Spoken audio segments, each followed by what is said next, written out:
Hey, welcome everybody. Thanks for coming.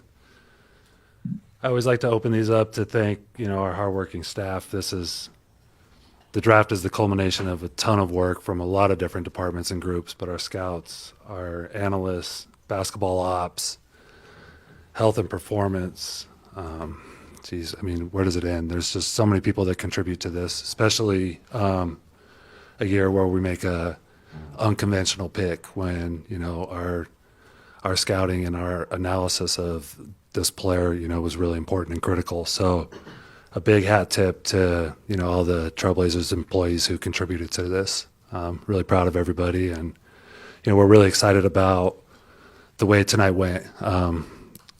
So we started with pick 11 and traded back to pick 16 and picked up a first-round pick from Orlando and a couple seconds. This was from Memphis, first-round pick via Orlando, second-rounder from Atlanta, and a second-rounder from Sacramento.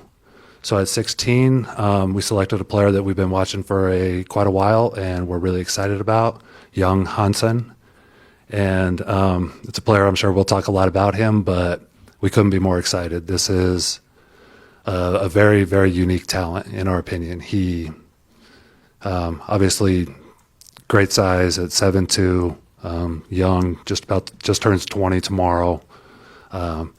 High-end skill set, his ability to pass, his basketball IQ, his functionality in the post, his ability to step out. We think he'll, be a good free throw shooter. We think he'll make perimeter jump shots as well. Defensively, he's a really smart player that, can be pretty versatile in the post with his size and IQ. So, this is a player that's, he's coming over to America. It'll be an adjustment, and it's our job to prepare him and develop just like we do all of our guys, but there'll be a big emphasis in pouring into him and getting him to his peak. There's also a reported trade from a few days ago. That trade call has not been finalized, so I can't talk about that today, so we'll circle back on that one once that gets done. Other than that, let's open it up.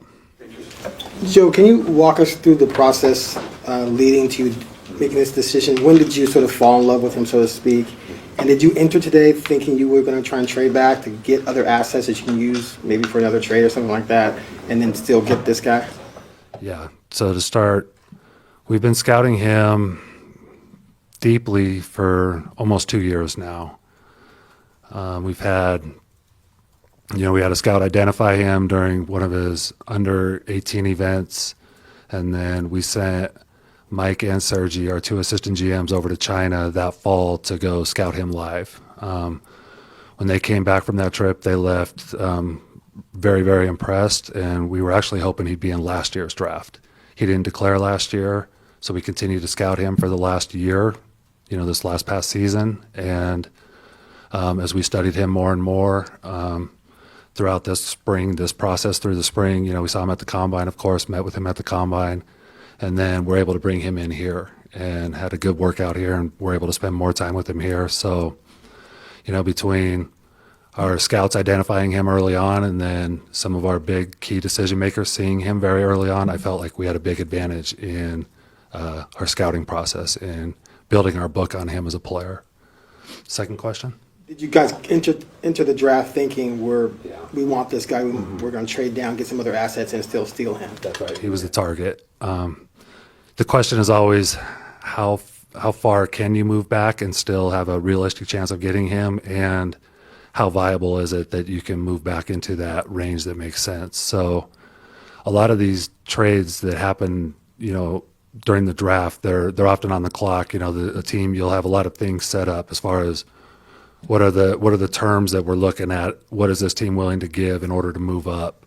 And you try to, stack all those together and make decisions based on, okay, who's still viable now that they've seen what just happened at pick 10, and then make a decision and move back. And it worked out well for us. We thought we were able to move back 5 spots, pick up some nice assets, and still get our guy. Danny, Joe, you're looking at the mock drafts, and I know they're not making the picks, but you caught him totally by surprise. Nobody picked him to go in the first round, in fact, higher than 35. Did you at all consider going farther back, or were you concerned that a team was going to pick him? Yep, good question. Yeah, the goal was to get as far back as possible. We didn't want to overdraft if we didn't have to. We weren't much more comfortable beyond 16 than that. So for us, it was too important to get him. We decided to do what some would call a reach. We decided to take that swing and overdraft technically a player that we just really valued. It shows what we thought of him. Will he be definitely with the club next year, or is it possible that he stays in China for a year? The plan is to bring him over here next year.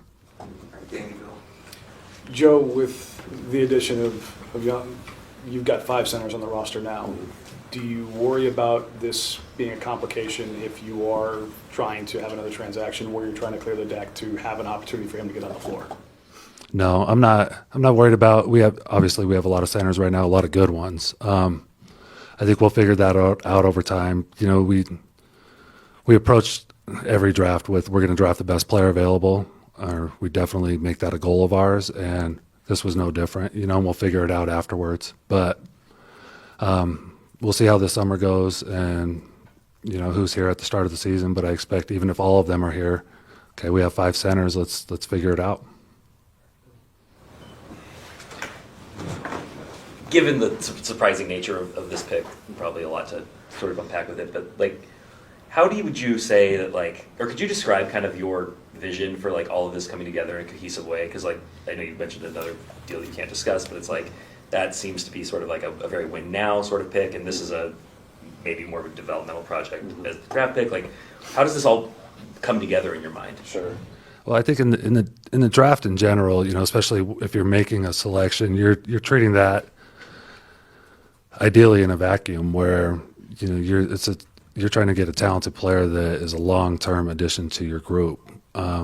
Yes, some teams draft for need, and some teams draft based on certain skill sets that can speed up their winning process. But generally speaking, I just look at the draft on its own. We need to go out for the Trailblazers. You hear me say this all the time. We got to get more talented, and this for us was an opportunity to do that. And yes, adding another 20-year-old to this roster may not point directly to win now maneuvers, but just trying to balance getting better for the long term and trying to maximize this roster for next season. So it's a delicate balance. I understand that. The fan base online right now is having some issues accepting this, to be honest with you. What do you have to say to the fans about this draft pick and why they should not be concerned? Because he's a very capable player, a very talented young man that has a very bright future, and I would just ask, give him some time, let him settle in, and watch him grow, and I think everyone will be pleasantly surprised. Joe, kind of following up on what Bill said, given how the end of the season went and other moves that may or may not be in the works, it's obvious that you guys are kind of trying to be more competitive in the short term next year. But how close do you think he is to being ready to play now on a team that's trying to be competitive?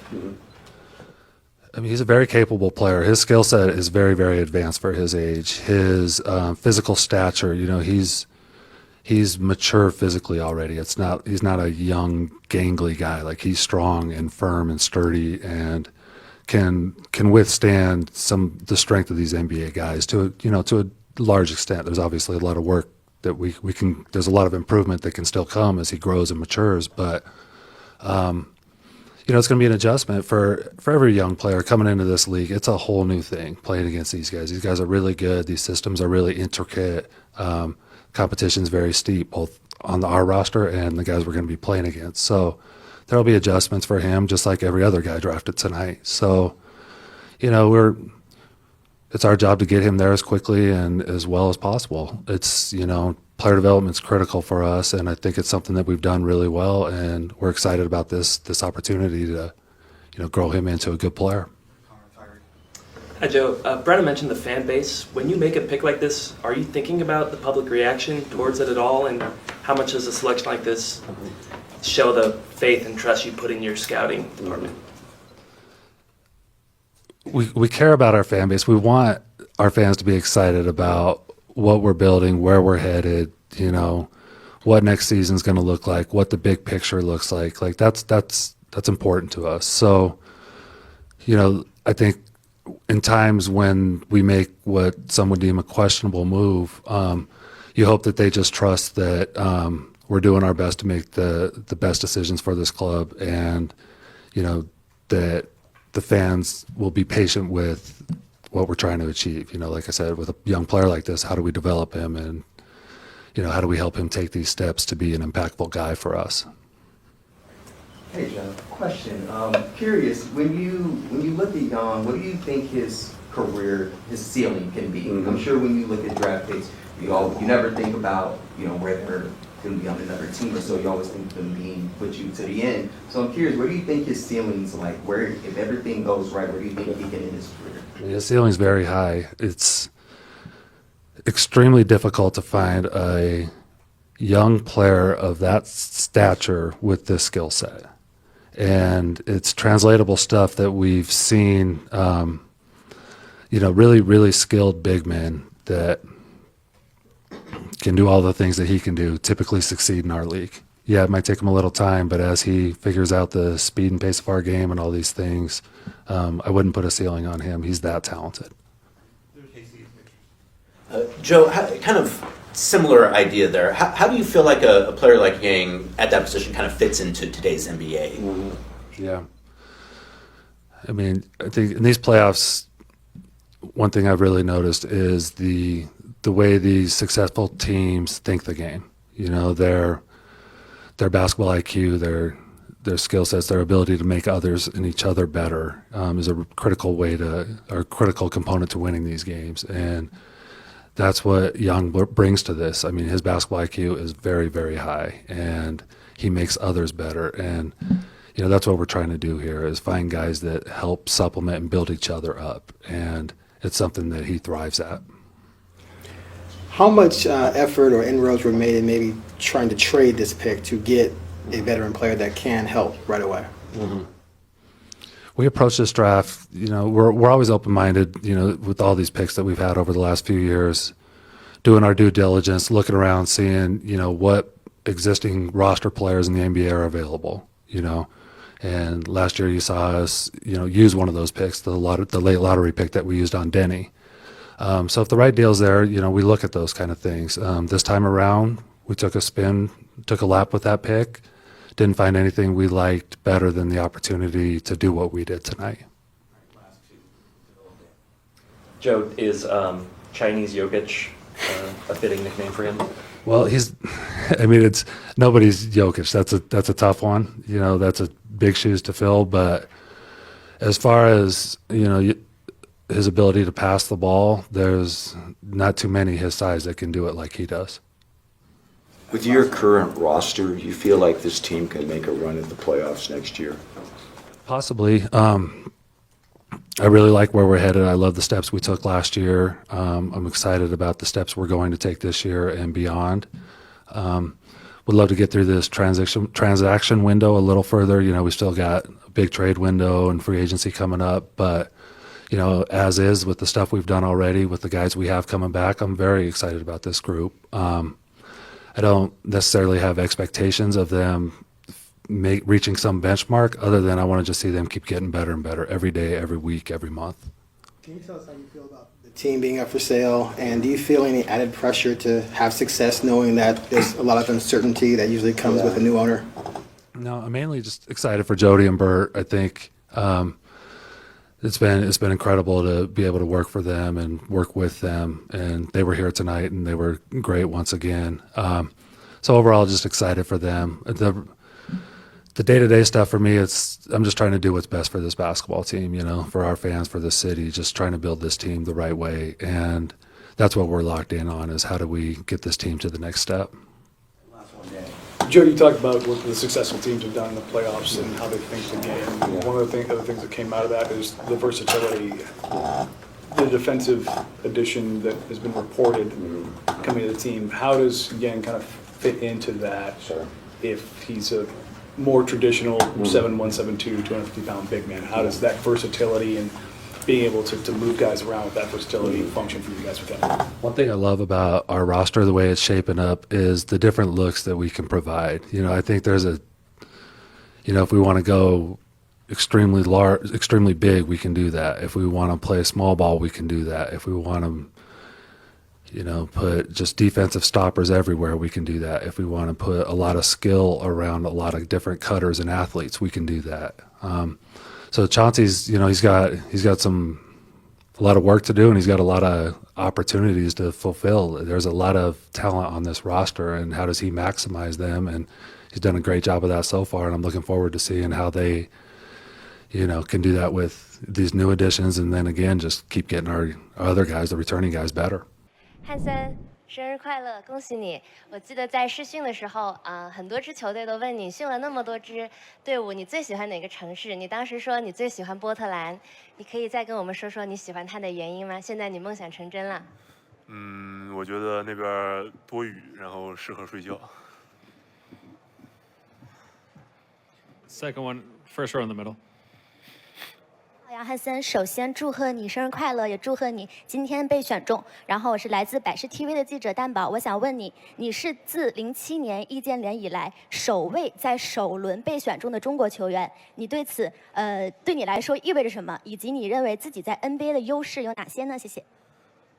我觉得就是很激动，然后就是向男篮前辈们去学习，然后在场上面打好球，然后就是自己就是努力的去打的团队，然后尽可能的去做好自己做好自己该做的事情，然后在场里面打好每一场球。Third row on the right. Congratulations. What do you think during the draft process, during your workouts, went well and caused teams to select you as you rose? 让球队这么高会选你，就说你这过程中，你说你做了些什么会让球队这么高选你，这么高的选你？我觉得就是打好自己风格，放轻松，然后就是试训好自己，做好自己该做的事情，然后就是尽可能的做好。Sort of keeping a calm mind, doing what he needs to do, sort of, play his best at each workout. Second row in the middle. Thank you. 汉森，首先恭喜你今天被选中了。然后去年你在打 California Classic 的时候，你就已经就是跟黄蜂队打比赛那会儿，就是你就已经拿了12分，然后我看有4盖帽，4个篮板，2个盖帽，然后但是那会儿你有7个失误，然后你觉得过了这一年，然后你又去试训了这么多支球队，你现在在跟这些就是 NBA 水平的球员来打比赛的时候，你感觉有什么变化吗？我觉得就是自己去进步这一年，然后就是自己可以跟上他们节奏，然后尽可能的去在场上面去融入他们的打法和体系，然后就是做好自己该做的事情就好了。Last row in the middle. Hi, Hanson. What was your contact with the Blazers like leading up to the draft, and how did those meetings and workouts go? 就说你跟 Portland 就是之前是有什么就是来往，后来就是各感觉怎么样？开拓者的球探之前的时候去中国看了好几次，然后在开拓者试训的时候就是也很愉快、很轻松、很快乐，交谈我们，所以说这想过，然后但是就是也是超出自己预期。So the Blazers had scouts scouting him in China, the last couple of years, and he obviously had a pre-workout with them last month, and everything went very well. He got along with all the front office people, but at the end of the day, this is sort of beyond his wildest imagination. Back row on the white tee. So again, congratulations. We had heard that you had a wonderful combine. 就是联合试训打得很好。Also, something about maybe a great workout and relationship with Portland. 就是说跟 Portland 就是关系也很好。At what point did you actually find out that you would be selected midway through the first round by 你 Portland? 大概什么时候才知道被选上？就是15顺位，然后那时候感觉身边摄像机越来越多了，然后就感觉有点不对。So after the 15th pick, he noticed more and more cameras surrounding him, and just saw, something was off or something was about to happen. So that's about when he found out. First row on the right. 汉森你好，这是腾讯体育，想问一下，在新的赛季里有没有哪些球员你是非常想在场上跟他进行对位的？我觉得，就是优秀的中锋球员，然后去在场上面去接受他们的经验，然后去接受好自己，就是准备好自己打的每场球，就是。First row. 汉森你好，这里是小陈快手记者。这是球迷们让我想问你非常关心的一个问题，就是听说你是一个非常喜欢打2K 的玩家，在第1年作为一个 rookie， 你觉得你的评分会是多少？好问题啊，说高了说低了都不大好吧？看你了。70。First row in the middle. 汉森你好，恭喜被开拓者选中。现在开拓者队除了你以外还有4位中锋，所以说在这个位置上，球员储备非常丰富。那请问您做好了这个就是队内这种竞争的这种准备吗？然后面对这种压力的话，你有什么准备吗？我觉得就是。竞争是不可避免的，无论在哪个球队，你不可能去因为你来了就去把这个位置让给你自己，所以说就是这个都是要去做好准备的，做好自己该做的事情的。Last row in the middle, Fred. Hi, got one more for you. What was your day like today? And did you come here expecting to be drafted tonight, or is that something that surprised you? 就是说你有没有以往经历过被选上，或者今天被选上是让你很惊讶的一件事情？我预想过可能在首轮末被选上，但是突然蹦一下子也挺疙瘩的也。So he was expecting to be selected at the end of the first round. So this is definitely a big surprise for him to be selected in the middle of the first round. Any other questions for Hansen? All right, thank you very much.